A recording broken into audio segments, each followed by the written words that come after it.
Some are calling it a once-in-a-generation investment. Congress passed a $1 trillion infrastructure package on Friday, which now heads to President Biden to sign into law. WDRB's Dakota Sherrick learned what this federal funding could mean for Kentucky. Dakota? The passing of this bipartisan package means billions of dollars will be invested into everything from road and bridge repairs to expanding broadband access. It's something representatives who supported the bill and some economic groups in town say is a critical step that's long overdue. Kentucky has needed additional infrastructure investment for many years, and so we see this as a major win for the entire state and specifically the Greater Louisville region.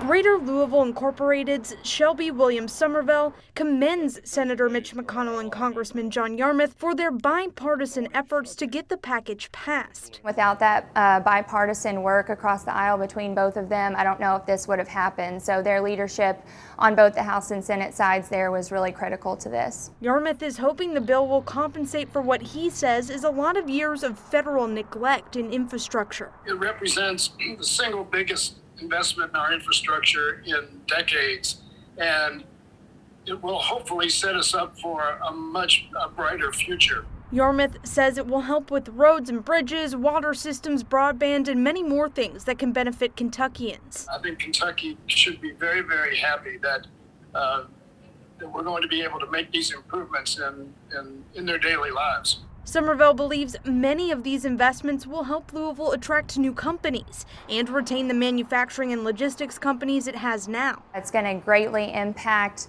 Louisville and the state in accelerating us, making us more competitive with our peer cities. GLI also sees the potential in expanding public transportation, helping people of all income levels get back into the workforce and making connections with surrounding communities. Just connecting the Greater Louisville region with southern Indiana and other parts of the country and having that connectivity is really going to open a lot of doors for Louisville. There's also a chance it could bring new types of transportation to the city. This bill, I think, is going to go a long way toward expanding passenger rail in the country and quite possibly to Louisville. Time will tell how exactly the funding will be used in Kentucky, but GLI sees a lot of positive possibilities. And we're very excited for it.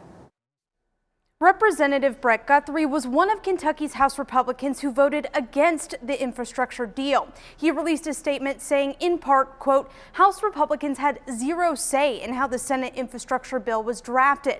And he says he wanted to see more resources for Kentucky's roads, bridges, and highways, and less funding for Green New Deal policies.